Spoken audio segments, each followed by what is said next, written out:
at lunch. You are looking live. Live at lunch. Live at lunch with Ott and Hanny on 104.5 ESPN, Baton Rouge. What the hell's going on out here? Now, here's Jimmy Ott and Charles Hannegriff. Yeah, for some reason or another, you sound a little taller on radio.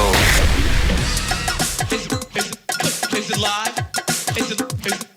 Is it live? Is it live?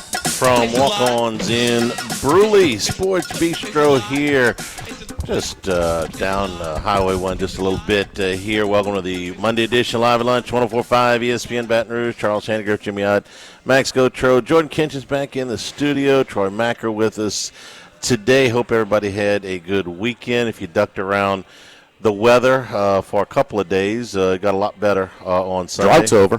What's that? Drought's over. Yeah, I would say so. You got to maybe enjoy your Mother's Day with your family yesterday. If you waited out, Saturday was rough. We got rained out at St. John Vianney. On Saturday, the organizers really had to. They didn't have much of a choice. It had rained so hard. So we'll be back for that event next year, is what we were told. But it did give us a chance to, for me anyway, to watch a lot of college baseball over the weekend as we come towards the tournament. Not necessarily where LSU is concerned. In fact, everything pretty much. I'm blown away. I would have never, if you'd have given me, I watched the NBA draft lottery yesterday. It's 1,000 combinations, right, for every ping pong ball. It was last combination. Night? It was yesterday afternoon. And who got it? Washington. Okay. And the Pelicans pick ended up being 8th, so it wasn't the catastrophe that we had feared.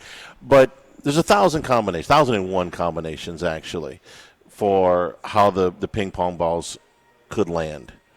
If you'd have given me 1,001 combinations, Jimmy, on February the 14th, the first day of the season, sit down, take a week, and put down 1,001 combinations for LSU baseball, I don't think that I could have come up with this one. I don't think I would have come up with a collapse of this magnitude.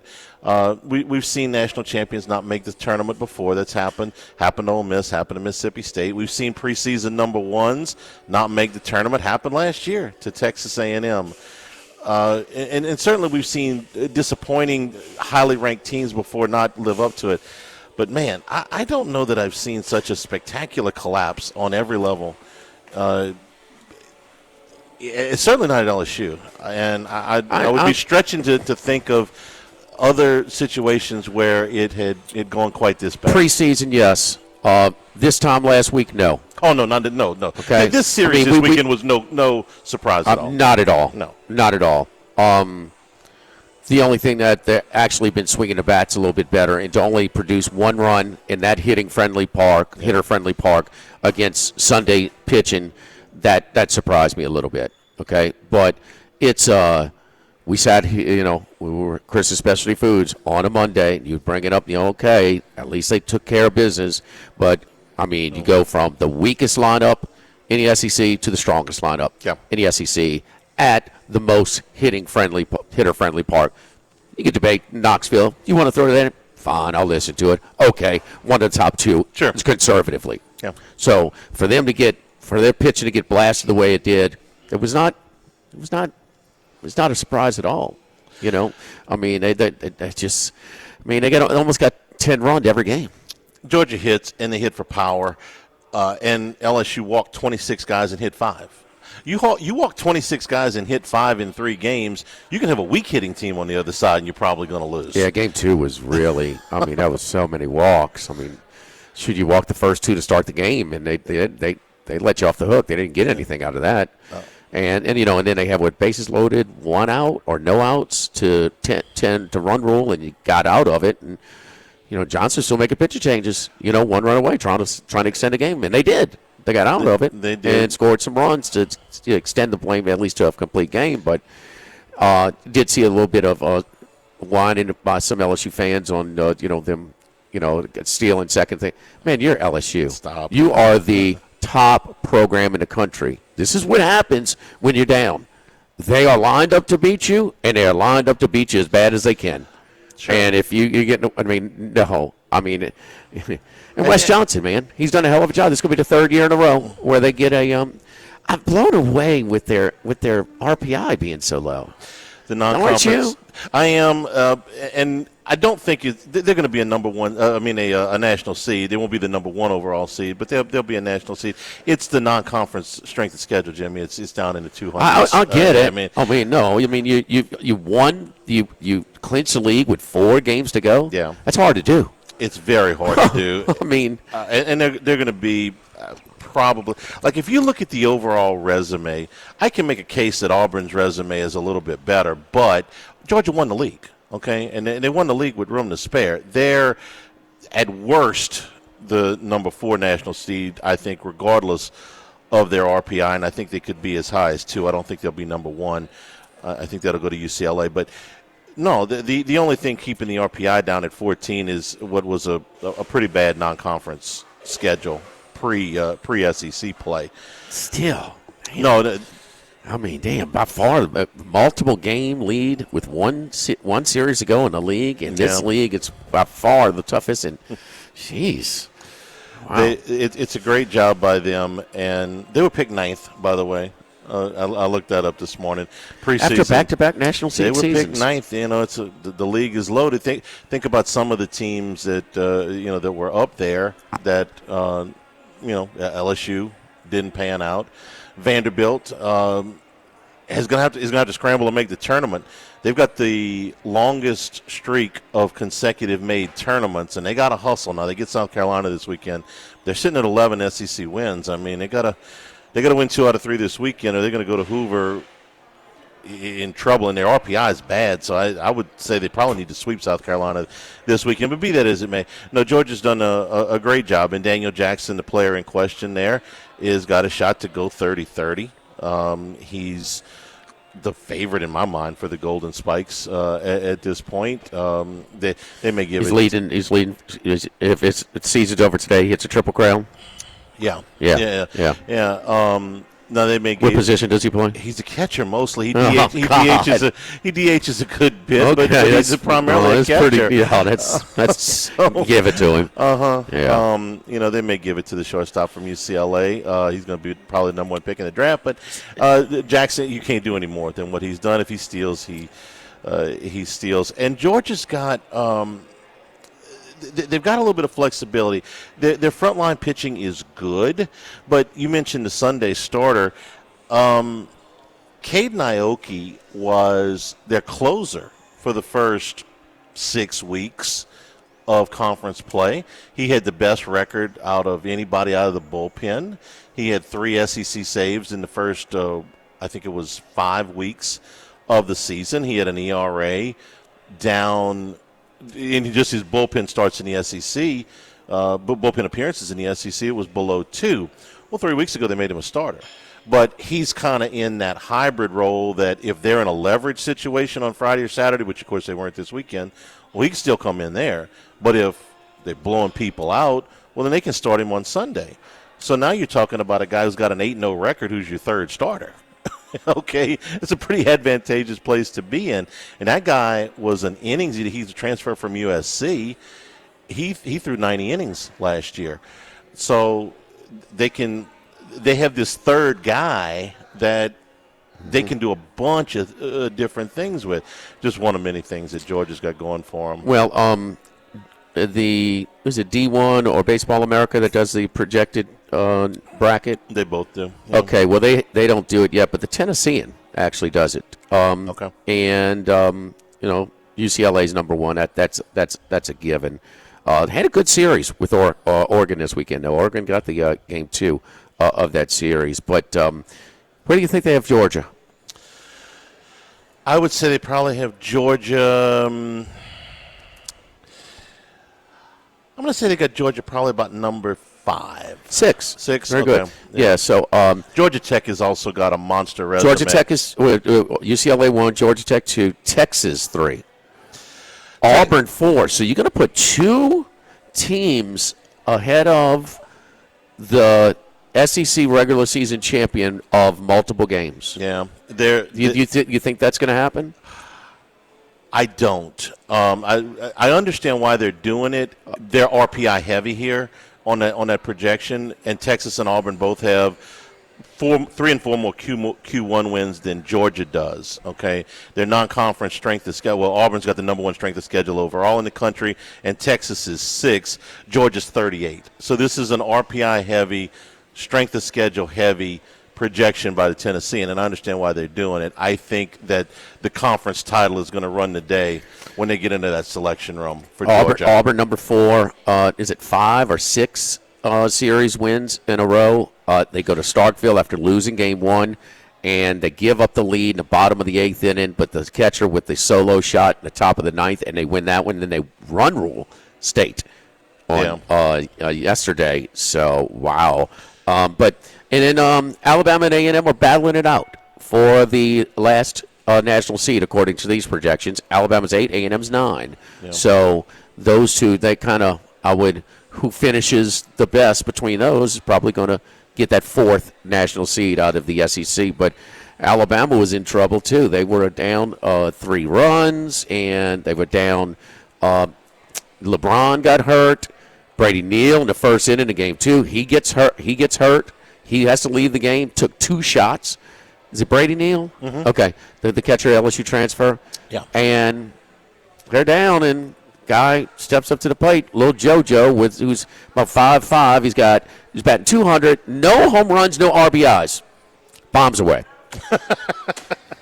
I mean, and it was kind of clear sailing after that. But now they finally have a conference record to match their RPI because it was so – but they swept South Carolina on the road. Ole Miss and State are 12. Ole Miss 13, State 12 in the projection. So, man, State looked good. I mean, they got into the pitch count of their hot pitcher, Auburn's hot pitcher, and Alvarez. So he didn't finish the 5th. Rogelio, what's it? Riojas? I've always said Riojas, but my Spanish is bad, so it's Ruger. Okay, yeah. Okay. So it's not Ruger. So, but he got demoted and moved to Sunday, and he still gives up. And he settled down a little bit. And then the best 2 pitchers, you kind of neck and neck. The sophomore, the 6'6" left-handed sophomore from Texas, and Aiden King for Florida, they're neck and neck for pitcher of the year, and they both get hit this weekend. So Kentucky lost a 6-1 lead in Gainesville on Friday night. 6-1 in the 8th. 6-1 in the 8th, 6-2 with 2 outs in the 8th, and they tied and they win in the 9th. So they win 2 out of 3. But it's a lot of maneuvering, and it's just crazy that nobody saw this. It's just Johnson didn't see it. We didn't see it. Hunt didn't see it. I mean, the Major League Scouts, it's common. As long as he's there with that support, it's all for second. I mean, it's supposed to be the gap. It's just, there are championship hangovers, and then there's this. It has been something, man. And I didn't even feel like, sure, championship hangover, that's well documented, but I didn't see a whole lot of coasting or whatever. The recruiting class was considered to be strong. The transfer class was considered to be strong. These are the same guys that were doing the evaluations when they brought in. Forget about guys like Tommy White and Paul Skeens, who would just herald the This is the same guys that brought in Daniel Dickinson and Anthony Ianson out of smaller schools where, say, well, why would you go get York out of Grand Canyon? Well, these guys didn't make that step up in class. They did. It's just that simple. The pitching staff. Pitching was pretty good last week, huh? Well, it's sports. It's who you're playing, too. Yeah, this lineup in this park is completely different, Georgia from South Carolina. I talked to somebody this morning and said, the catching has been atrocious. No question about it. I was like, well, they got to reevaluate how they're coaching the catchers. I said, do they really? Because the same guy that's coaching the catchers this year was the guy that was coaching the catchers last year when Luis Hernandez came in from Indiana State, having caught, I think, 10 games the year before and was thought of to be a defensive liability coming in. Turned out to be a real defensive strength for LSU. And it's the same guy coaching him. So historically, when we talk about LSU baseball teams that perform below expectations, what is a common comment that we'll hear? It's like, oh, no, you don't win 10 games or you don't gain 100 points on your batting average when you put the jersey on. And that's part of the championship hangover. Some of these guys didn't do it. Some of these guys are not performing 1 year deeper into their college career than they did before, no matter what level they're playing. Right. And part of it is that, how many times, to make an analogy, how many times we see a guy, Kansas City, for the Royals, rip it up. He goes to New York, and what happened to this guy? I mean, so stepping up on that stage as well, and the level of expectation. You're just playing.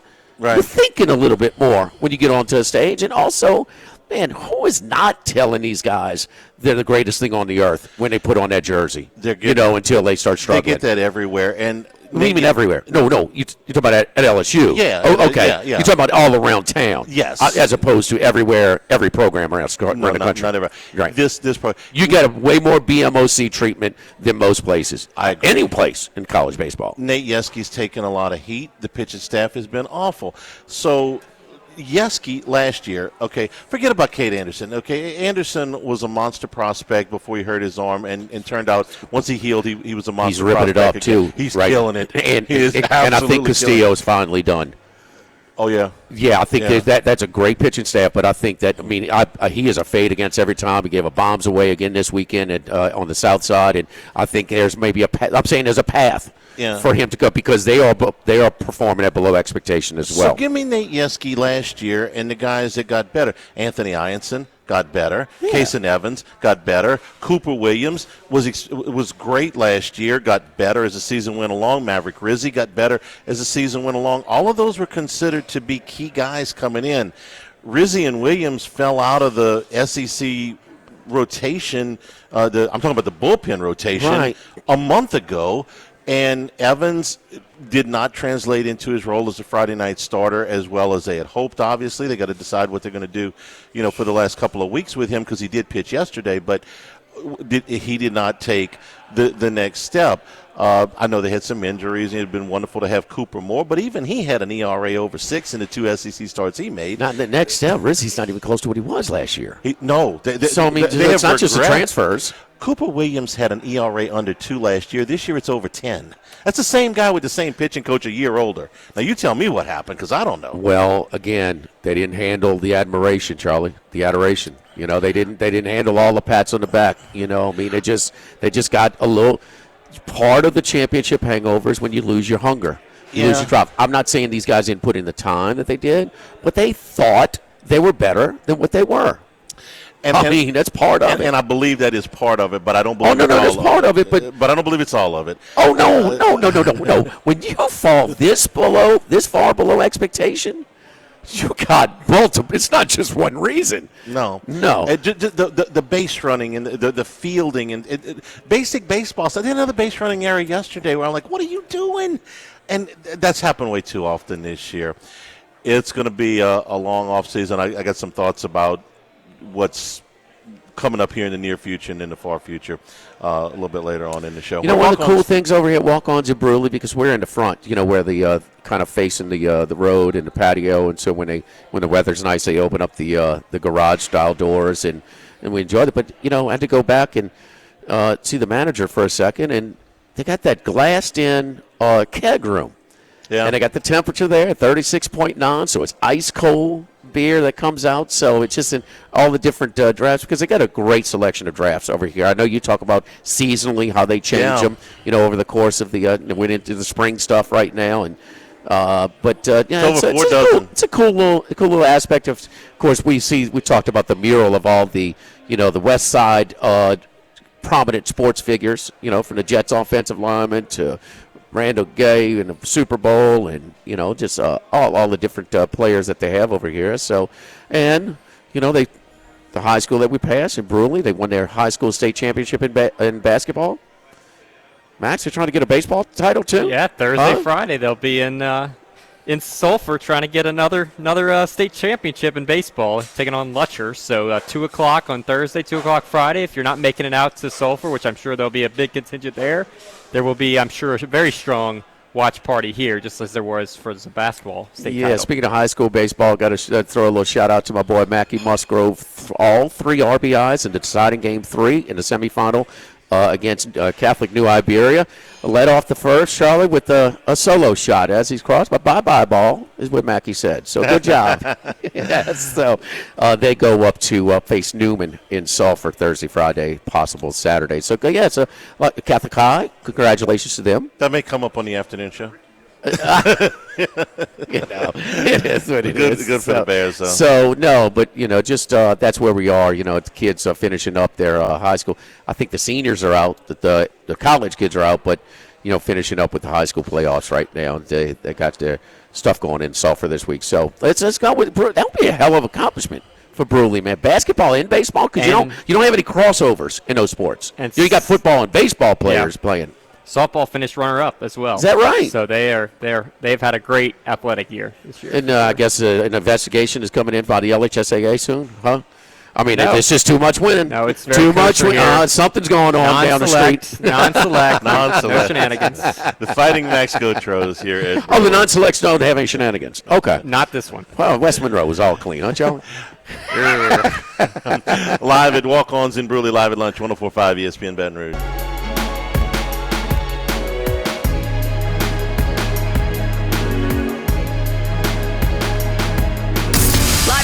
With Ott and Hanny from Walk-Ons in Bruley on 104.5 ESPN, Baton Rouge. Remember, you can always get the show on demand, 104.5ESPN.com, LouisianaSports.net. We'll drop a new Hannycast. May have a special guest on the Hannycast today.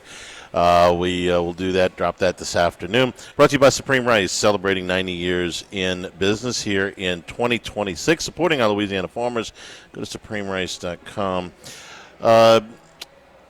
Unless a 3-game turnaround happens this weekend, LSU is going to be the 14 seed in next week's SEC tournament, which means they'll play the last game on Tuesday night, as if this can get any more painstaking. But I think that they are probably the sweep this weekend kind of renders the Florida games meaningless.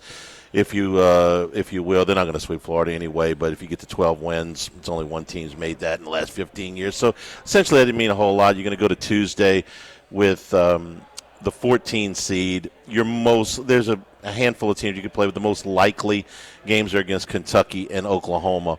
You could set this up. Cokie Riley, our friend from the Advocate who covers the team, said they should probably set it up to where they can run some frontline pitching out there on Tuesday to win. And certainly if you're looking to win, I think that's probably the best thing to do. But I've got a different take on it. This flies in the face of everything that you've come to know about LSU baseball. Jimmy, I really think they'd be better off if they just lost on Tuesday. And it pains me to say that. But here's my reasoning. Every other year until about, I would say 3 years ago, maybe even 2 years ago, it's like, look, man, play it out. You're not going to get a higher draft choice. You're not going to get, you're not going to get any extra free agency dollars or anything like that. Just go ahead and play it out. Get into the NCAA tournament before you start. I'm talking about in the disappointing seasons. Play it out, man. Win as many as you can. Maybe you get hot, whatever. Now, days mean something in this transfer portal period. As teams are getting as teams are getting knocked out of the tournament, and I'm talking about conference tournaments, players are looking for what the next step is. Some of them are going on to summer ball. Some of them are staying put and working out at their universities over the summer. But they're all looking towards next year.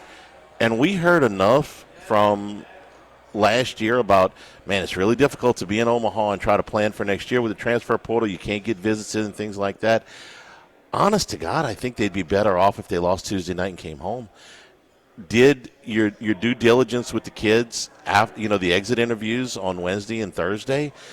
Kids that are going to summer ball, get them ready to go to summer ball. The kids that are moving on, get them ready to move on. The kids that are staying here, the kids that are hurt, get them into rehab, get some guys some rest if they need it, and start working towards next season. If you say, well, just win a couple of games, get to Thursday, get to Friday, I don't think it does you any good. It's not going to get – unless they win the SEC tournament, which is the longest of long shots, they're not going to the NCAAs. Honestly, I think it'd be a 3 or 4 day head start on getting next year going. That's just – it's probably not going to make that big a difference, but that's kind of where I'm at. Because if you can get to a kid first, you can start talking to him first. You can put your focus there, minus what, I'm sorry, are meaningless games in Hoover. I think you'd be better off. And now, like I said, that flies in the face of everything I've come to believe about finishing up seasons as best you can at the college level. No, it's one thing for you to say. It's another thing. You know, obviously the team's not. I don't mean go out and you're tank. not geared that. I don't care how much you're struggling. Those guys have been. They're conditioned to compete. So they're going to go out there. And I'm not saying tank. That's not what I'm saying. I'm saying they'd be better off if they play as hard as you can. I get it. But even with that being said, in last year they're extended all the way as long as any. They won the national championship. They're playing longer than them in Coastal are playing longer than anybody else. Yeah. On paper, the recruiting class looked just fine. It did. It did. So we all know about that Friday night sort of. He went verbal. He verbalized what everybody was thinking, what everybody had identified that they had missed. I mean, he overdid it. And you see a guy like Neal ripping it up for Alabama, and some other players that were on the roster last year that are having productive seasons elsewhere. It's a bit more balance, just more balance. So I mean, you still want to go out and get those highly thought after transfer portal. Like I said, Texas, Arkansas, and the rest of them, they'd rather him just eliminate his efforts from the transfer portal. That's not going to happen. But just kind of balance and. Just may have overdid it this year. But who knew Neal was going to have that kind of season this year? Who knew these guys were going to struggle like that this year? He left 2 years ago. And the reason left I'm just saying, he wanted to catch more, and he wasn't very good behind the plate at the time. And correct me if I'm wrong, he's played a good bit in the outfield for Alabama. Oh, okay. Yeah. Well, he was behind the plate this weekend when he got hurt. He wanted to catch more, and frankly, at the time, he wasn't a very good defensive catcher. And listen, there's one thing. I don't put nearly the research and not the authority on roster building in college baseball like Jay Johnson and this staff is. Yeah. So he has proven he could. He just missed. I mean, the more high-profile one, the most high-profile one we can think in football is Norvell. Now, he lost his quarterback, from 1 year to the next. But, damn, man, you had guys like Verse and those others, and they were and they just missed the next year. I mean, Michigan State, Tucker was they were heavy transfer portal. They were New Year's Day Bowl 1 year. They're terrible the next year. I mean, LSU is this their worst record in conference play? And how long? Oh, that's ever? Since 78. Since pre-Bertman. But okay. Significantly since Bertman's been here. Okay. And if they finish with 9 wins, I think that's going to be the lowest ever. They don't win any this weekend. Lowest ever? Yeah, I think so. Back when my dad was in school and they were recruiting football players to fill out their baseball roster? I think so, yeah. Since you've been playing at least 20-some-odd games, yeah. I mean, my dad played semi-pro for Gretna, but I mean, he wasn't. No, it just wow. Yeah. Larson's cooled off a little bit for Texas the back end of the year, but he's just been okay. Minus South Carolina and Missouri, the league is unforgiving. And when you are the top, and LSU still is the top baseball program in the country by a pretty good cushion. All right, man. When they got a chance to whoop you, they are lined up, Jack. They're salivating, trying to get out. The two longest streaks making the NCAA tournament, Vandy and LSU. And we're here at Walk-Ons Live at Lunch, 104.5 ESPN Baton Rouge. Live at Lunch with Ott and Hanny from Walk-Ons in Brewley on 104.5 ESPN Baton Rouge. Jimmy, Charlie, and Troy. 3 best buddies sitting around talking sports bets. Let's welcome in Troy Macker from Bet Rivers. All right, Troy, you survived the weekend, buddy? Yes, I did, barely, but I had some upstairs, obviously, with the big UFC card on Saturday night get me through, and obviously yesterday as a Washingtonian, big news with the Wizards getting the number 1 overall pick, so that kind of helped me survive a very needy weekend. Who do you want? The first pick, AJ DeBossa. Yeah, and I wish it was a draft. I wish it was a one-player draft class, a franchise-changing draft. A Wembanyama, like Cooper Flagg type. The perk of this draft class is its depth and quality. So, I'd be fine getting the number 2 pick and let number 1 pick whoever they want, and then if they take Devonta, you get Peterson. If they take Peterson, you get Devonta. I would say Devonta simply because I think he's more proven. He's been the number 1 consensus overall pick for 2 or 3 years now. He met expectations. He's 6'10". He'll play the 3. And even if he's not a multi-time All-Star, multi-time MVP candidate, his worst-case scenario is like a Harrison Barnes type or Andrew Wiggins type, which is you get a 10, 15-year quality pro. I don't think there's any bust potential with him pending injury. He's been the number 1. I'd say stay the course. I really like the kid. He's strong head on the shoulders, so I'd go A.J. Devonta. And, historically, history tells us that when you go from college to the NBA, you usually don't increase your willingness to compete, your willingness to play. I mean, the load management, certainly you're going to miss more games voluntarily in the NBA than you do in college. And then the one was the standalone game on Big Monday when they're playing number 1 at home in front of your crowd, and he basically opts out. So Devonta, not only does he play every game, I mean, geez, it's crazy we have to say that pretty much everybody plays every game in college, but he plays hard too, Troy. I mean, he plays with some intensity, man. He attacks the rim. He will improve his range as it comes, but he showed you at the line that he's capable of being a good shooter. So maybe not a Wembanyama type of impact prospect, but maybe an Anthony Edwards. I could see that. Yeah, I think Edwards is more explosive off the dribble and in transition, but I think really Wembanyama, he is. I think Ant is very, very special. And can Devonta get there? Potentially, yeah. My only concern, and this was not just him, but also his BYU team, is they were slow starters. He was a slow starter. I mean, this team trailed at the half in more than half their games this year, and they were in the top 25 for most of the season. It took them a little while to get started in games. Certainly that is the case in NBA games, but as a rookie, that might, especially getting a lot of his best shots, that could be something to work on. But honestly, I wouldn't be mad with Peterson. I'm just happy that they're in the top 3 because I think you can get a potential franchise changer in Peterson or Devonta. You get a quality, 10-year pro and Boozer. And then after that, there are really good players, but I think there is a drop-off. And maybe after Caleb Wilson, who's dealing with some injuries. But after that, it's good players, but I don't know if they're certified stars. So I'm very happy with what the Wizards are getting to choose from. Wouldn't it scare the hell out of you if you were Utah and you got to take Darren Peterson and you're wondering what day he's going to show up and go, I don't want to live in Salt Lake City? Yeah, I just said that. Yeah. I mean, absolutely. Well, I mean, for any team with him, but I mean, if he didn't want to play for Kansas, one of the most high-profile teams, Utah's one of the most low-profile teams in the NBA. If he was going to Chicago or New York, I'd at least go, okay, well, he'll embrace that. He may look at Utah and go, I don't feel like it. I'll be a little bit hesitant. There's no doubt. It has cost him some stock because if he played every game this year, he'd be the number 1 pick. Yes. I'm convinced. Troy, will you?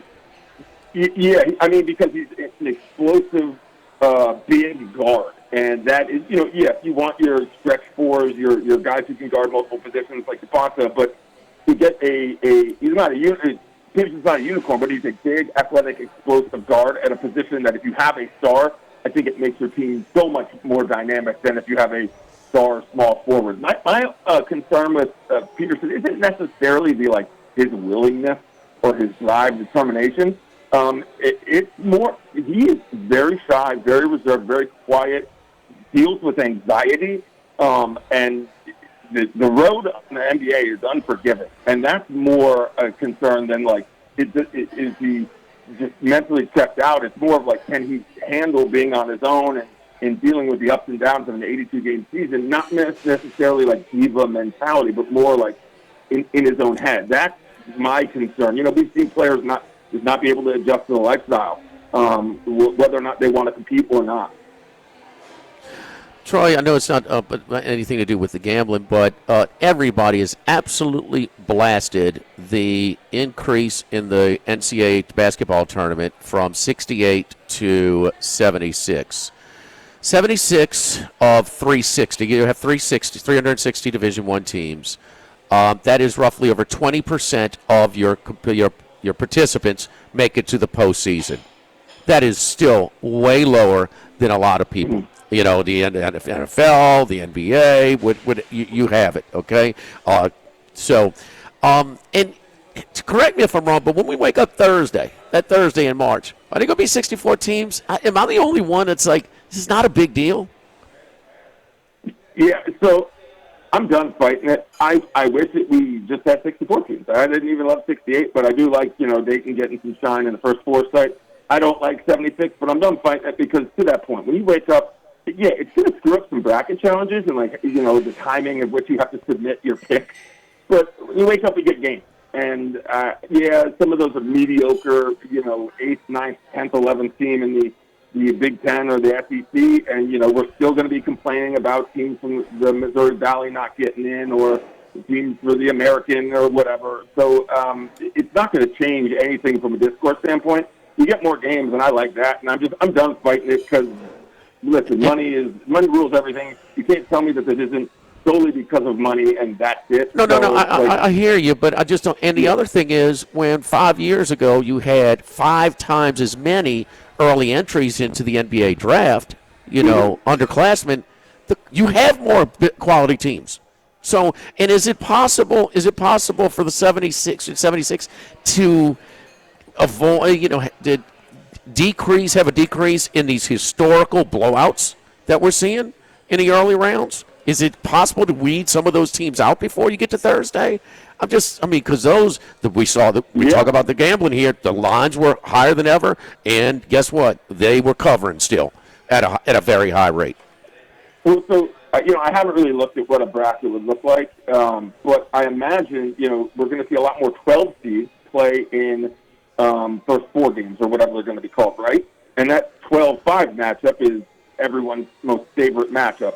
So now the thought is, okay, is the 12 seed that advances to play the 5, are they going to be exhausted? Or you see a scenario like UCLA or VCU or a couple of these teams that have gone from the first 4 all the way to the Final Four, where you actually get another game under your belt. Now you're clicking, whereas that 5 seed is going to be a little bit nervous to play 12 seed. And this year, we saw 1 12 seed win, maybe enough, something like that. So I think it could go either way. It depends on how you look at, a team that gets more games against a team that has rest. There are going to be 6 at-large games and 6 automatic qualifiers. Yeah, so there will be 2 15-15 games. Right, right. And then 2 12s, right? Or 4 12s. Well, all 4 12s theoretically, and a couple games with 11. All 4 12s, and then 2, half of the 15s. Which, get the 16s and 15s, as many of those out the way. I'm sorry.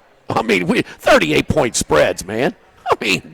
So I don't know. What was the highlight? Where was the UFC, NBA basketball? Did they just ride the Knicks, into games 3 and 4 and their sweep there? What were the highlights of the, where the handle was this past weekend? With the UFC, it's a bit surprising. So Sean Strickland beat Khamzat Chimaev for the middleweight title in a decision. Khamzat Chimaev was a heavy favorite. I think it was like minus 480. And Strickland really weathered some storms, has a much better gas tank. I was surprised at just how much money we took on Sean Strickland. He is a very popular figure in UFC. He's very outspoken. He's a crazy man. Some people hate him like myself. Some people love him.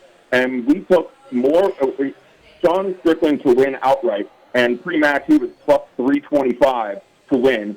That was the 4th most wagered on play of the weekend. All 3 were NBA plays. And he won. So you talk about, we took a massive loss on Sean Strickland when I thought we were going to take a massive win, because how is all the money not going to be on a Khamzat Chimaev? The guy is like a human panther. He's one of the most brutish, physically impressive middleweights I've ever seen. The problem is he's not mentally tough, and he doesn't have the world's greatest gas tank.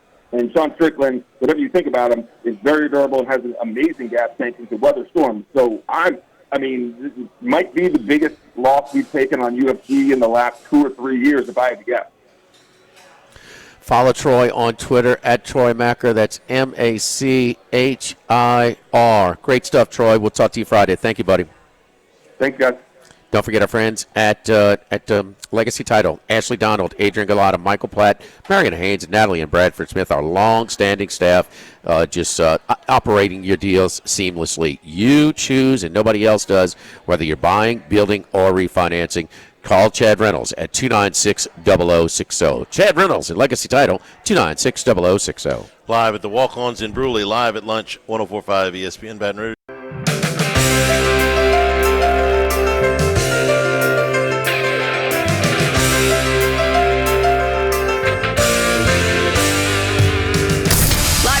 With Ott and Hanny from Walk-Ons in Bruley on 104.5 ESPN, Baton Rouge.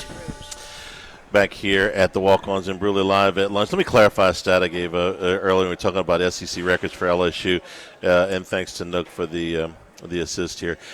19 losses, or 18 losses, excuse me, is the most that they've ever had. It's not the worst winning percentage that they've ever had in league play.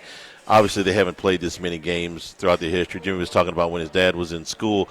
They were playing 15, 16 games a year in the league back then. So 76, they lost 18. In 1978, they lost 18 games. They were 6-18. That was the last year that Jim Smith coached the team, and then Jack LeMabe took over. They've lost 17 on a handful of occasions, including 2 years ago. So you're going to end up with the most losses ever in an SEC season for LSU, and it'll be the first time, again, barring the miracle, that they have missed tournaments since 2011 when they finished 13-17 in the league, but had a very high RPI that year. If I remember right, it was somewhere around 25, 26, and they didn't make the tournament. Bertman missed the tournament twice, once in his first season, 1984, which – he's trying to get everything straight. And then they missed it in 88. They were 16-11 in the league in 1988 and missed the old 48 team tournaments. But that was the only other year that Bertman missed. We were talking about Auburn, too. The SEC wasn't what it is. No, the bottom of the SEC in particular at that time was really weak. Auburn, with that win this weekend, they have won 6 straight SEC series. They haven't done that since 1995. And that's going over some pretty good Auburn teams. That 97 team was an Omaha team. That was the Tim Hudson team when he was player of the year in the league, and they didn't even do that. That's a really, really good team over at Auburn. And Auburn and Georgia this weekend, great series. Georgia's got the league title wrapped up. I think Auburn's got a top 8 national seed wrapped up. They can just swing it this weekend. I'm not sure how much it matters who wins, but Auburn and Georgia, that's a pretty good matchup to finish the regular season. Auburn's, and that was an impressive series over the weekend at Starkville. Both of them got some really, really good road wins. We'll take a break here at the top of the hour. Back in for hour number 2 at Walk-Ons in Bruley, live at lunch, 104.5 ESPN Baton Rouge.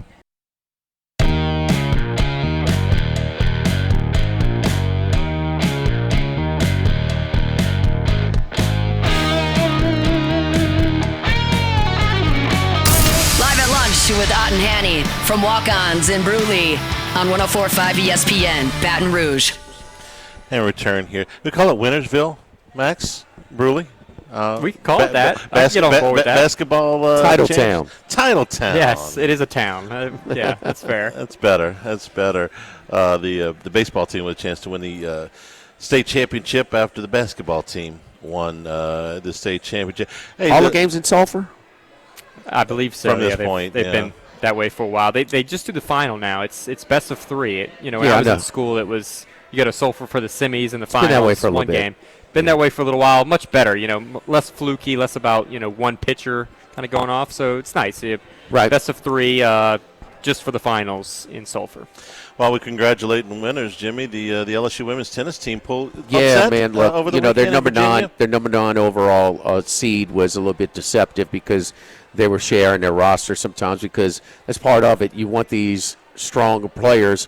You have to allow them to participate in some of these pro tournaments, and so a lot of key matches they don't have their entire lineup of their entire roster available for the postseason. They do, and so they went to Virginia. Not only won, but convincingly.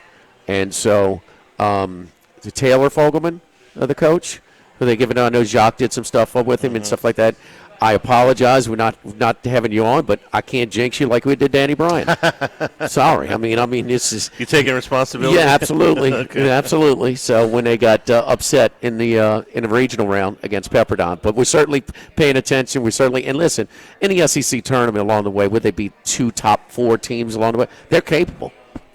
So really, really fun stuff. It's been a fun few seasons, man, since they got that new facility where they were so long, the only tennis program in the conference that didn't have an indoor facility. The support, everybody loves a winner. And Danny and him, he talked about it when they beat Texas and beat that number, beat them. They were like 1 or 2 at their place. That kind of spiked some interest as well. And like I said, man, when you go, it's very, very spectator friendly. It's intimate. You're right there on the courts, and you got 6 matches going on at once. So congratulations to the LSU women's tennis team. They a 4-1 convincing win over number 7 seed Virginia. Yeah. Is it 7 or 7? 7. Yeah, they were correct. 7. Okay. So they've advanced to the NCAA team championships this So Friday. they play the 2 seed. They play the 2 seed, which is Auburn. 9:00 a.m. start on Friday. That's in Athens. Is that the rematch of the SEC final? Actually, I'm going to give you the series history. They played them in March in Baton Rouge. They lost that match 4-2. They moved that inside because of the rain. They played them in the finals of the SEC tournament, lost 4-3. Right, that was one where it came down to basically 2 bench players because about a month ago. The SEC final, but they beat tougher along the way. But yeah, that's Auburn winning that. And look, it helped LSU seeding as well. With their run in the SEC tournament. But it came down to a tiebreaker on the last court. Yeah. So they're not overmatched here. No. This is a flip. This is a coin flip match. On the other side of the bracket, if they were to advance, they would advance to Saturday. When do they play? When do they play? 9:00 Friday morning. Okay. All right. Go ahead, Barry the bartender. Put the tennis on. If they He'll accommodate, huh? Ohio State and Pepperdine, the 3 seed against the 11 seed is who's on the opposite side. They would advance to Saturday. And that's all in Athens, where they have a. What is? They have an extreme, and they have to when they get to this point, huh? It says SEC Plus courts and okay. ESPN so Plus. SEC Plus, so ESPN Plus. And that's me. ESPN Plus. Yeah. Watch ESPN. I got that one. Okay. I don't have the Peacock, but I got to watch ESPN. Yes. Charlie, I know we've talked a lot about how it's been a bit of a rough year for LSU athletics. This sort of athletic year, football, basketball, firing their coaches. Baseball hasn't worked out by any means. Gymnastics finished runner-up. You're talking about the women's tennis team, and the men's golf team is also, they're number 8 in the country. They're getting ready for regionals next week. So they've got some lesser non-traditional, maybe, Olympic sports that are doing pretty well at LSU still. And I want to share what I know about the gymnastics and how they think, because they were so close. And like I said, maybe I'm misled. Maybe I'm not knowledgeable enough about that particular sport. But I'm watching the broadcast. It's a rebroadcast, and I know the outcome, and it just felt like the broadcasters thought they had a cushion, so they had it kind of almost in hand. I didn't follow it, but anyway, talking to some people and some parents at their end of the year banquet, their awards banquet, and it was way more a carryover of what we saw a lot of that video of Jay Clark talking to his team. Kind of keep it upbeat. It was way more of a celebration of an awesome run than disappointment. So that's good to, it's one of those days where I don't know how many times out of 10, 5, 6, 7, whatever, but a lot of times their performance is enough to win it. And I mentioned the men, by the way, next week. The women are 6. The 6th seed, they start play today, and they're regional. So you've got the 6th and 8th in the men's and women's golf. Okay. Yeah, the women start today in Waco. Spring semester, Charlie, is picking it up. Minus baseball, huh? Where's softball? Softball is the 16 seed. 16. They host starting on Friday Virginia Tech is the 2 seed. It's kind of bad where she's been, huh? It's kind of between just 9 and 16. They had a really a big rebound in the second half of the season. They started out rough. Man, that softball league is. You think the baseball schedule is a meat grinder? That's softball. Alabama's the number 1 seed. Oklahoma, who's won 6 of the last 8 national championships. Alabama's a 1 seed. Alabama's an overall ahead of number Texas, 1 seed. huh? And Oklahoma. And Oklahoma. Yeah. Wow. I mean, it's an absolute meat grinder. They win, they got to go to Tuscaloosa.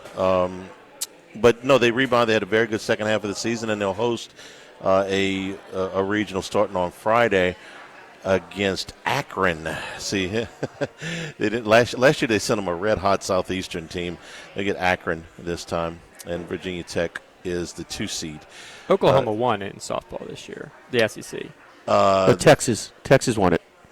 They beat Oklahoma in the final. Regular season what I'm looking at. And Alabama is I got this right? The number 1 overall national for the seed tournament itself. For the tournament, yes. But Oklahoma won the SEC regular season title. So the team that finished ahead of Alabama, but Alabama is the number 1 national seed. Correct. Okay, Correct. so this gives you an idea how top heavy this bracket Who knocked is. out Oklahoma in the SEC tournament? In the tournament, Georgia, didn't it? Yes, it was Georgia. Georgia It was pulled Georgia. It was Georgia. Pulled the upset. Yeah. Yes, and then Texas beat Georgia and Alabama. And that was kind of like that was back and forth a little bit. Georgia down 3-0, took a 4-3 lead, and then Texas wanted to get coming back. So one more note. Played in Kentucky. They rotated. Yeah. One more note on the gymnastics. Our man Rabelais is some kind of fired up that Kaylin Chio did not win the Honda Award, the Gymnast of the Year. What? He's going to explain it on Wednesday. I read his column. It's a lot of numbers, and when you get into gymnastics, it's to the hundredths of a point. So I'm not even going to try because I'll screw it up. But I'll let Scott explain it when he comes on Wednesday. Girl from Oklahoma who won the all-around at the NCAAs, which they determined in the semifinals, ended up winning the Honda Award. And so she got her on that day, but Chio had beaten her in so many other categories. My man Rabelais, he come kind of fired up. Is she a senior? No, she's just sophomore. Both sophomores. Okay, so that's not a factor. Oh, are you the girl from Oklahoma? Right. She's a senior. That's what I'm saying. I thought you meant Chio. Okay, yeah. I mean, when Wembanyama was the obvious best defensive player in the league, well, he's going to win 1 million of them. A little bit of that. It is a vote, right? It is a vote. I can't get in their heads, but I mean, seniors sometimes these awards are career achievements. That, and not only that, but she won the NCAA all around. Okay, on that day, she was the best. But Chio's the better one. I mean, she has better numbers. Clark tried to downplay it. He wants to be team oriented, but everybody could see that she was. That's not just a local take, man. No, it would be akin to the year that, and Rabelais made this analogy. I'll let him do all this on Wednesday, but the year that Jaden Daniels won the Heisman Trophy. Okay, he had the best year overall. Well, he didn't play in a national championship game that year. It would be like giving the Heisman Trophy to the guy who was MVP of the national championship. But if Oregon and Bo Nix, they win the Pac-12 championship game, he's getting it. Yes. Yeah. That's got nothing to do with Daniels, but he's getting it. Yeah. When they took the lead, I watched the numbers. His odds were like minus 280. And then as soon as Washington came back and regained the lead, boop, it was decided on that game. So this is. Maybe she'll win back-to-back her last 2 years. It's not the last award where the senior who wasn't quite as good as an underclassman still got it. No. And also the player on the best player on the best team, they won a championship. Yeah. They get it as well. I mean, that's the Heisman. And give her the credit. Heisman is. I mean, it's hard for that. That's why Daniels needed some things to fall his way. Yeah. Playing for a 3-loss team and still getting it, like RG3 did. And on that day, she won the all-around. You have to give her credit for that. When it maybe counted most. It did. If Chio wins that, do they win it? If she wins that event, got to think, huh? Do they win? Did she win the award? It's LSU win the national championship if Chio gets the all around instead of the Oklahoma girl. And no, it didn't matter because all of those, none of those from the semifinals, all of that resets for the finals, so it wouldn't have made any difference. It would have made a difference for her personally, but not for the gotcha. not for the team. I got you. Don't forget our friends at Oh man, my boy Total Maintenance, Lucas Ragusa. He has been running these, AC and heating companies since 1980. They're one of South Louisiana's oldest and largest AC heating companies. He's worked his way all the way up through the ranks. He's worked every position up the ladder to the management and ownership. Yes, indeed. So it's hot today, I'm telling you. So we're going to, when that sun comes out, it's really going to heat up. You will never sleep hot if you call 480-1000. Same-day service. You call today, you get service today. We're factory-authorized dealers for Carrier, American Standard, Daikin, and Rheem products. Generators. That's right, authorized dealer for Generac and Cummings. Hurricane season is just around the corner as well. We cover both the Baton Rouge metro area and the New Orleans metro area, but completely different staffs and offices, not to compromise each other. And the membership programs are the smart way to go. They cover all services with discounts and extended warranties. We'll let you know when it's time for your unit to be serviced. You got enough things to keep track of. Again, 480-1000. Total Maintenance, 480-1000. Live at the Walk-Ons in Bruley, live at lunch, 104.5 ESPN Baton Rouge.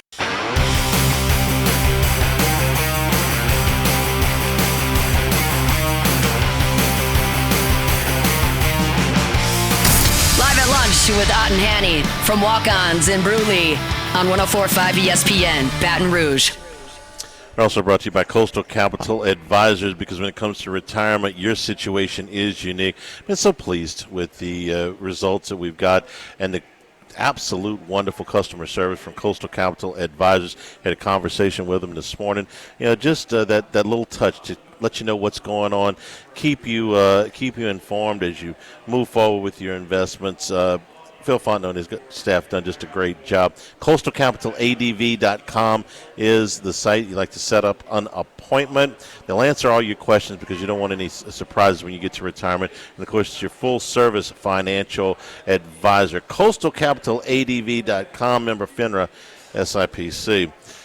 They're pretty happy in New York today. The Knicks wrapped up a 4-game sweep of the Sixers. Only one of these games was particularly close. The Knicks in Game 2 won by 6. The other 3 games were blowouts, and this gives New York at least a week off. OG Anunoby will have as much time as possible to rest that hamstring. The right move, the smart move. We did talk about that. Don't rush that hamstring back, especially with a multiple-game lead in the series. Yeah. So they've got at least a week off before the Eastern Conference Finals against whoever that may be. Knicks took over Friday night because Sunday was Mother's Day. So, Philadelphia gave out 500 free tickets to youth groups in Philadelphia to try and stem off the. I think to me it only all the celebs were there on Friday night. Chalamet, Tracy Morgan, Stiller, they were all there. Josh Hart had a great quote. He said, "I never felt like we were on the road." Yeah. And that's going to Philadelphia, man. And in Philly, because their leadership, who's their best, most talented player, it's Embiid, and, because he plays so hard, it cuts through any pain, and plays for any pain. They really dug it in on the defensive end. It was a gutsy effort yesterday. 144 in an NBA playoff game. Yeah. You have quit. The Q word is sometimes overused, not here. And 144. You know what was even more, 81 in the first half. When the game's supposed to be still competitive, Yes. you don't run up the score in the first half ever. Okay, you score 81 points in the first half. That's when the game's still in. Supposed to be. I like the Knicks in 3 and 4. I know we weren't on the air, so again, but they just and I sense this. Out of Philadelphia. I didn't think they were going to score 80 at half, 144 for the game, but I thought it would. They're not an organization. They're not a roster. They're not they don't have a whole lot of grit to them, man. None. Maxi's great. I like him. And and the rookie. I think the rookie's he's going to be fun. But man, when your best player is a dog, why is a dog? And listen, that 3-game stretch against the Celtics. That might be as good of a playoff 3-game stretch that he's ever had. So he was showing us, but man, as soon as you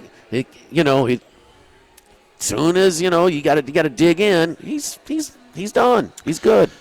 So I feel like the Knicks are done. The Thunder will be done pretty quickly. I mean, if the Lakers end up with the I did like the Lakers tonight, in Game 3. I have to admit that. And I mean, and there were plenty of time to hedge. I went in a half. It was just kind of OKC's toying with them. Yeah. So if they let up tonight and the Lakers win, whatever, they'll win it on Wednesday. But so those two series are over. The other two series are really, I think, competitive. The kid from Cal Santa Barbara's good, man. For the Thunder. If he didn't. I mean, I'm sorry. I didn't even notice him in the regular season. I'm not tuned in on the regular season. I don't know. Has he been doing it? He is good. No, he might be better in the playoffs than he is in the regular season. He only started. You're talking about Mitchell. Yes. He only started. I think it was a dozen games in the regular season. And no, this is he averaged 17 points a game. His numbers were good, but he wasn't a starter. Now he's had to step in. No, 17 in the postseason. So he is playing at a higher level. 13 in the regular season, 17 in the postseason. Went up, and like I said, he only started a handful of games. 16. I thought it was 12. It's 16 games in the regular season. So he spent the season coming off the bench. Watch Shaq and Charles Barkley and all them, and I forget who they had on. I think it was Holmgren. It was Chet. And they said, man, what are y'all practices like? Because these guys off the bench, man, that get very little attention, they can play. I mean, the roster is just so deep, man. Or is it? But the other thing is, for both of them, both with Oklahoma City, is it just the Lakers being that weak? Okay? And with the Knicks. I mean, the Hawks and the Sixers are not exactly murderers' row.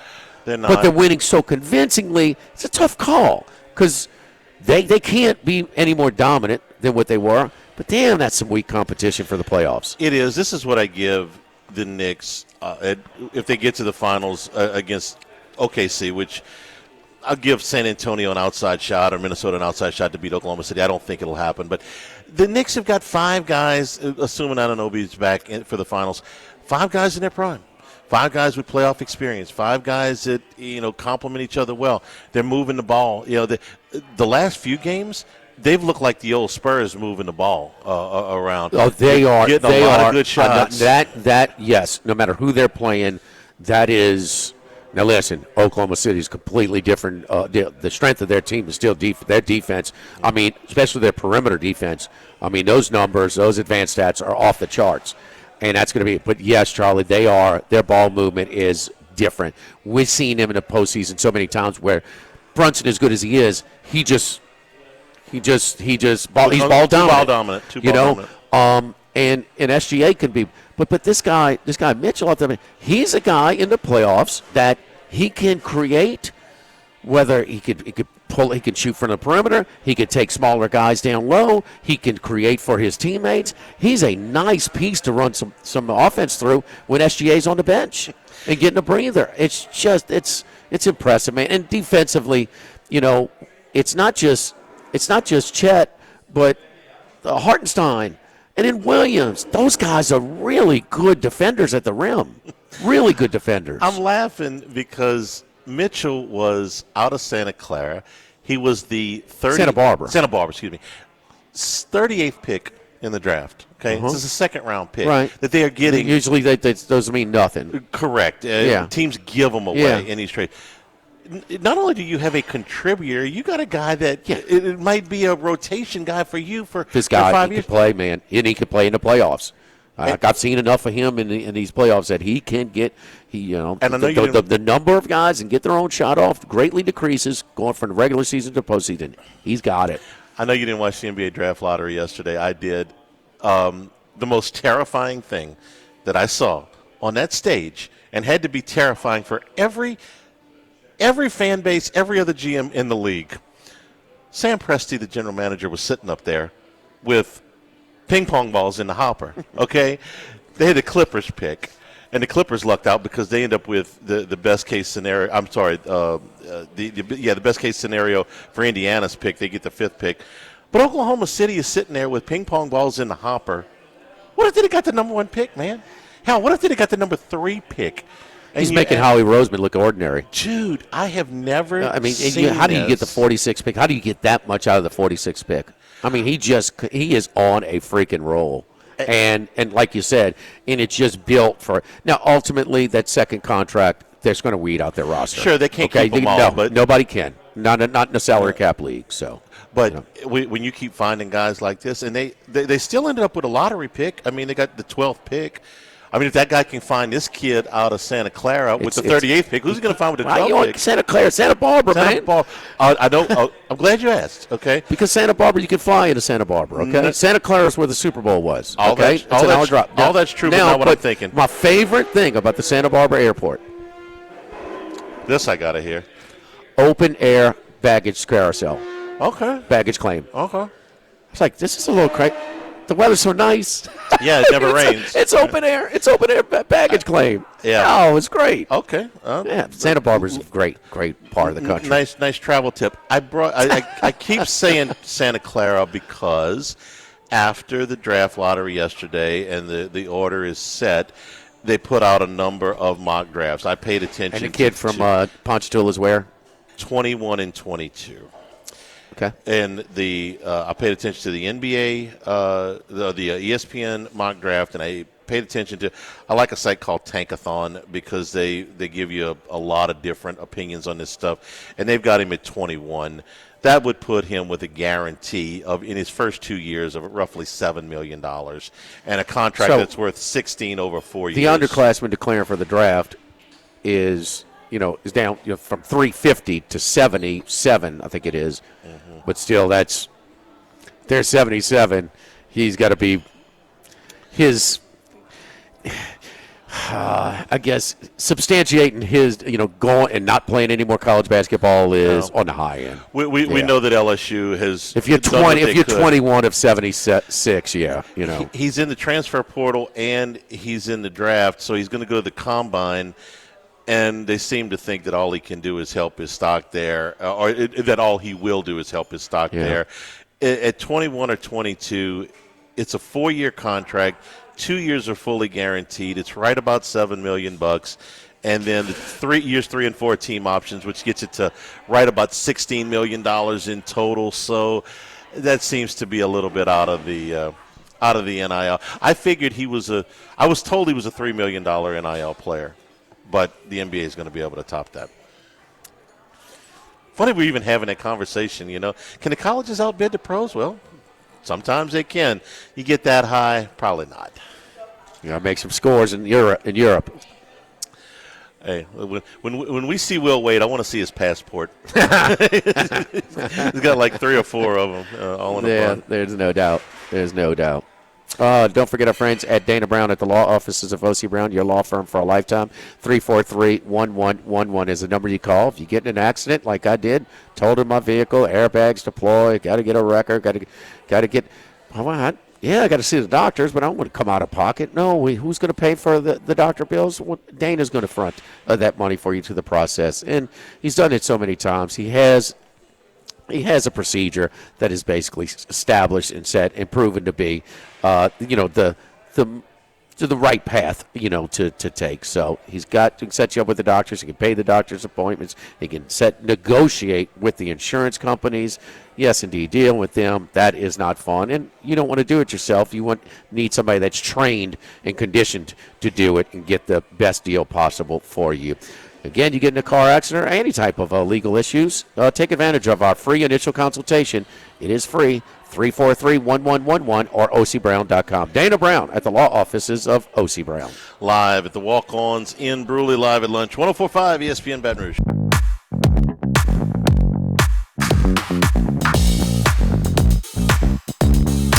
Live at lunch with Ott and Hanny from Walk-Ons in Bruley on 104.5 ESPN Baton Rouge. And we're also brought to you by the Thibodeau Store in Pierreport, LaRose, and Lockport. Now with lumber delivery available for you. Lumber out of all 4 stores. They deliver out of Lockport and out of Pierreport. You've got building projects on your property. Let them advise you if you're doing it yourself. You're bringing in a contractor. Let them make the order, have it delivered to you for all your building for all your building needs. And with Memorial Day just a few days away, you're looking for new outdoor cooking equipment. The Brawl Kings up to $100 off right now on the website at thethibodeaustore.com. Backyard grilling starts with the Thibodeau Store.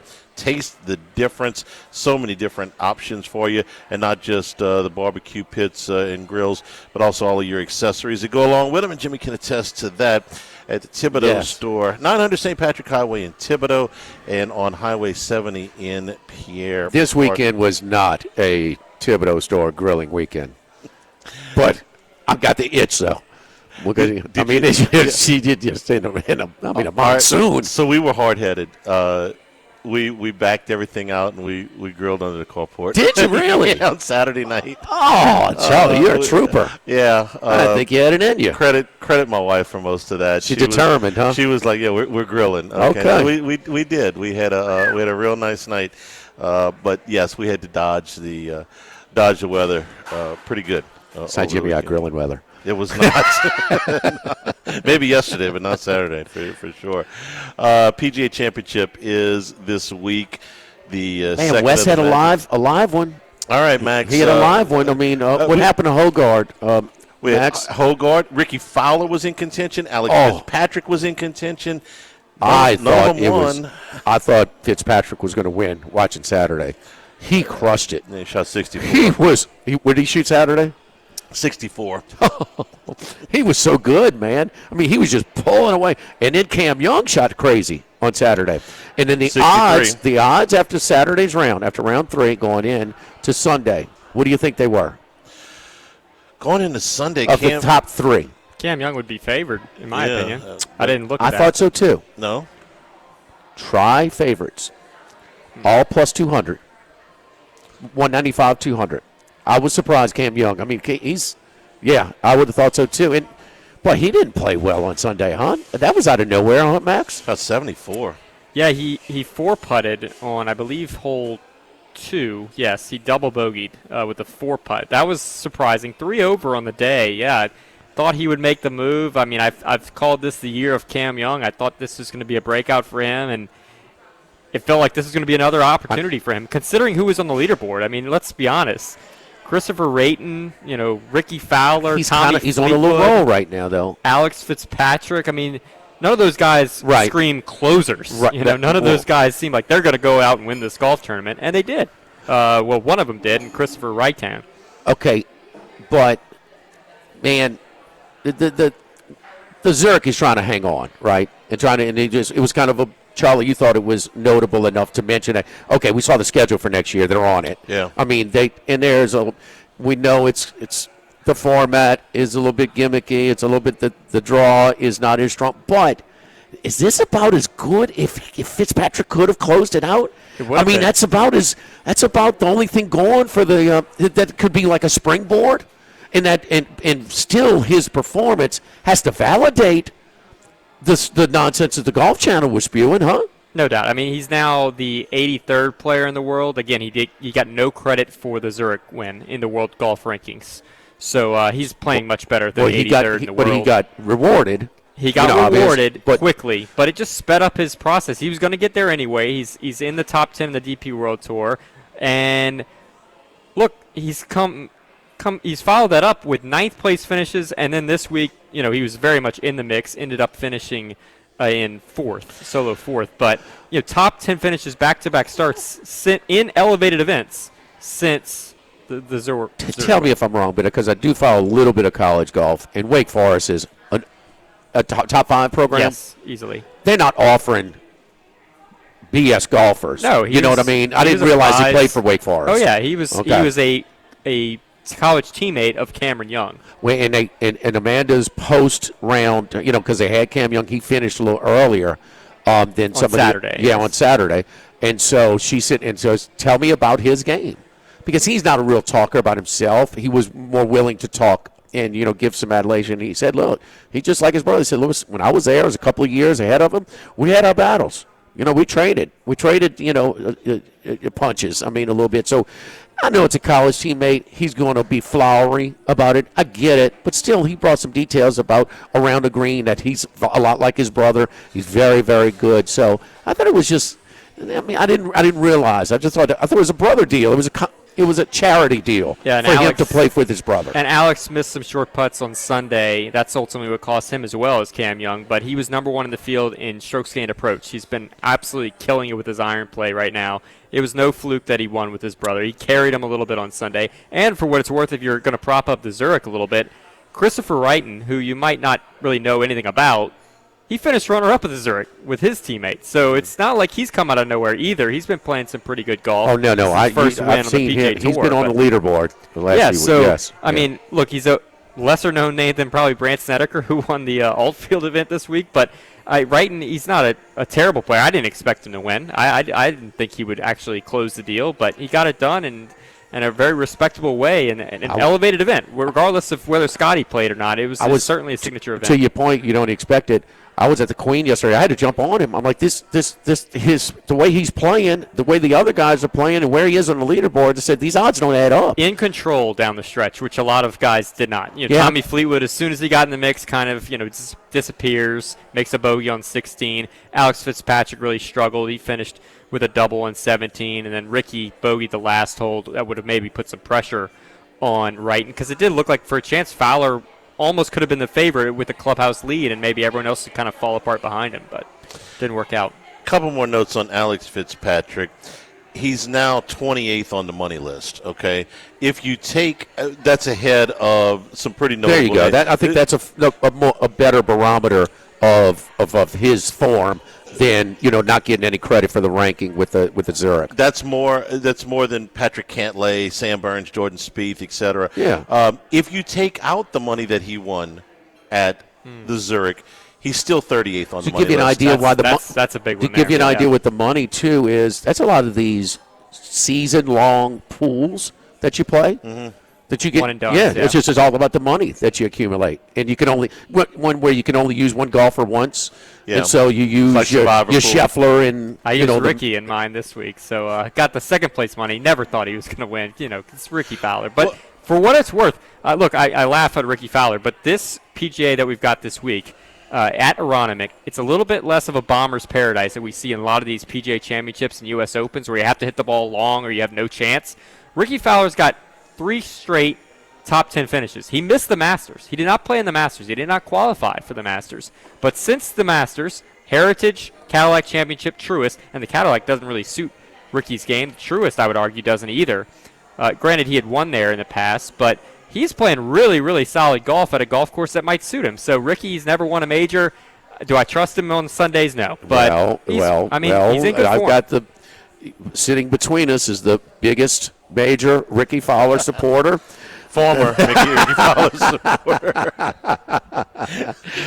He owes me How money. long of a stretch did you support him? Probably close to 5 years. And then, and it's been at least 5 years, huh? Since, Yeah. You just at some point you get your hand off the stove, like that's one of your favorites. It's sometimes it's hard. Might throw a little funsy bet. I took my hand off the stove with Ludwig. Yeah. Another top 10. And look, he backdoored it. 10 right? Top 10. Sunday, he was there. He could have posted a number, maybe got to 14. He ends up bogeying. I did play him first round leader. That might be the way to play him. End of round 2 leader or something like that. But he's good through 2 or 3 I think rounds. it's the Zurich gets a little validated. I mean, are those guys? If they're fair with themselves, they've got to back up because the kid is validating getting on the tour. Oh yeah, no doubt. It's great for the Zurich that this is they backed this up. If he felt, look, he qualified for the signature event the next week. If he went out and missed the cut, which would have been understandable, right? The emotional release of winning on the PGA Tour, getting your tour card. But he's followed it up, and that's certainly helped the Zurich standing. And hopefully they could have criticized the whole just a warning for the champion of that one. They could have done it before it. They did it based on the guy that was getting it, so it was directly at him, and he Now, I think he some shoved it in people their might face. argue that the Zerg's not big enough to get it to your. Did you hear it before? No, you don't okay, hear that. So It's easy to if you say heard it, afterwards, you heard it after, it's got to do with the guy that's getting it. But I think people have a slightly unfair concept of the team golf. The idea that Matt could have just carried his brother to a win. He could have, but he didn't. I don't think you can in that format. The alternate shot on Friday and Sunday is too dependent on both players. It's not like you can just play and just carry one guy. Scotty Scheffler can't pair up with the worst player in the field. There's still a variance of how much the stronger players, the percentage sure, he might of not be carrying him. Okay, but the percentage of what you would think with that pairing was not as high for that tournament of using his shots. Or using his it's holes. not like a solo event. Sure, it's a team event. So, yeah, he does have to have some help from a teammate. But I'm just saying he can't just be, just riding the coattails of Matt Fitzpatrick to a win. He kind of carried him on Sunday. I'm sorry. Honestly. With that Saturday round this past weekend, if you're capable of that, that's saying a lot. No, he's a quality player. I was saying, he was just killing the ball, man. Charlie Ricky was last in the top 10 of the world golf rankings in 2019, so it's probably been that long since you were guy. He's difficult to dislike. I like why he seems like a personable guy. He's got a ton of game. It just got frustrating. The hands burnt. Yeah. I love Jordan Spieth too. I'd love to see him return to some kind of form. Charlie, but no, I kid. He was number 2 in strokes gained off the tee this week, but can't put anything together. 4 rounds together or all 4 facets of his game together. He does have a chance at the career Grand Slam this week, but it seems unlikely. This is 10 times now that he's gone for the career. I didn't realize it was that many until I read it this morning. It's been a while. He's won one or I think 2 tour events since that Open Championship victory in 2017. Yeah. Twice he's won since then on the PGA Tour. I would love to see him do it. It would be one of those. But we've seen out of nowhere PGA champions Phil Mickelson before. won. Phil Mickelson Not won that it at 50. Rich Beam is my favorite example. Jimmy Walker. I was actually Jimmy at Walker's that another PGA one. Sean Machia, how do you say his last name? McKeel. Yeah, he won it out of nowhere one year, so it's possible. I mean, Speed, it's a long shot, but it's possible. I'd love to see it. Major championship week. Probably not. It's clearly the 4th of the majors. Let's be honest. All right, one more thing. A lot of people up north, because they are criticizing placing it here second because they said that they want it back where it was because they're still getting into golf. It's they can't play golf as early as we can in the South. Okay, so we know about the FedEx Cup that they're trying to avoid football season, but they're saying that hasn't really gotten a whole lot of traction anyway. So I'm just saying, guys like Mad Dog and him were kind of criticizing. They want more northern golf courses at this point? No. They want the PGA back where it was. Oh, in August. In the calendar. I kind of like where it is because it was clearly the least important major, if we're being honest. I just kind of referenced that. I mean, the U.S. Open, the Open Championship. And it still is. It still is. So to me, it's a nice little kind of placeholder between the Masters and then the summer events of the U.S. Open and the British. The other thing is it also puts the players as kind of like the first true test of the year in March, which it used to be in May. It's kind of like this weird spot in between the Masters and the U.S. Open, which I like this one better. I see both sides to it, but they're going to be in Texas next year for the PGA, which they wouldn't be able to do if they did it in August, for example. 61 degrees in the forecast for Thursday in Pennsylvania. Comfortable. Only 34% chance of rain. Let's hope that it sticks around like that. Live at the Walk-Ons in Bruley. Live at lunch, 104.5 ESPN Baton Rouge.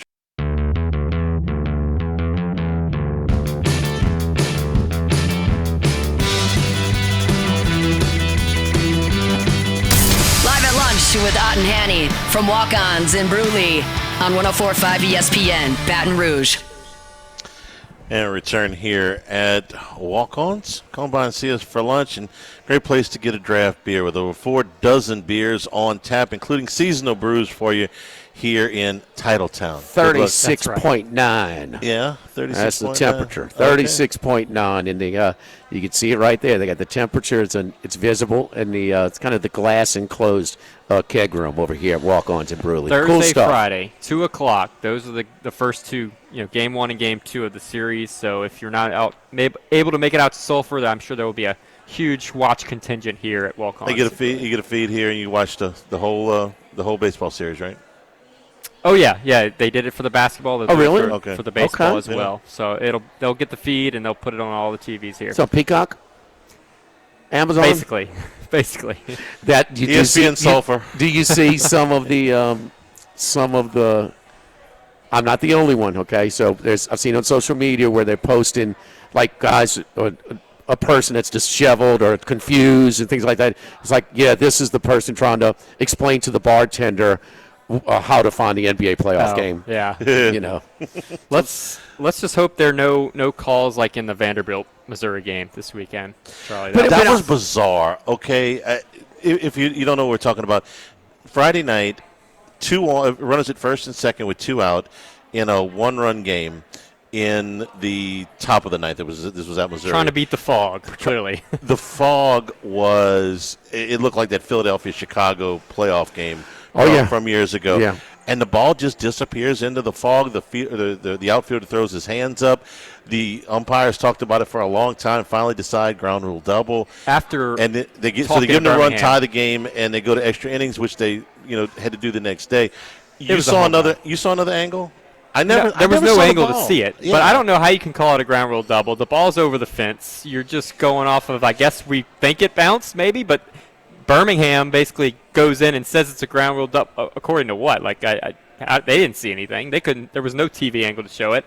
There was someone on Twitter who claimed they found a ball with mud on it, as if it would have plugged, and it meant it was clearly a home run. But it's like the end of Scooby-Doo. Look what we found. Why are they playing a game in those conditions anyway? I mean, if you're a right fielder, you can't see that ball against the fog. You lose that immediately. This is what I thought. Okay, after the umpires looked at it, they're like, we don't know. So we're not going to rule it a home run and give Vanderbilt the lead here. And we're not going to rule. Ground rule double seems like a fair compromise. The game will be tied. That's what we'll do. And they pause the game right after the that. thing, and when it happens like that, and what happened with the television coverage of that Chicago-Philadelphia playoff game, they moved to on-field cameras because it is more visible there. I couldn't really tell if it was still visible in this baseball game. Yeah. So I mean, the right fielder lost it. It seemed like pretty quickly, so I'd imagine it was. Thanks to our friends here at Walk-Ons in Bruley for being our host today. Tomorrow we are at Doe's Eat Place on Government Street at Mid-City. For Jordan back in the studio, for Max, for Jimmy, I'm Charles Hanniger saying thank you and good afternoon. Try and console Hunt Palmer next on 104.5 ESPN Baton Rouge.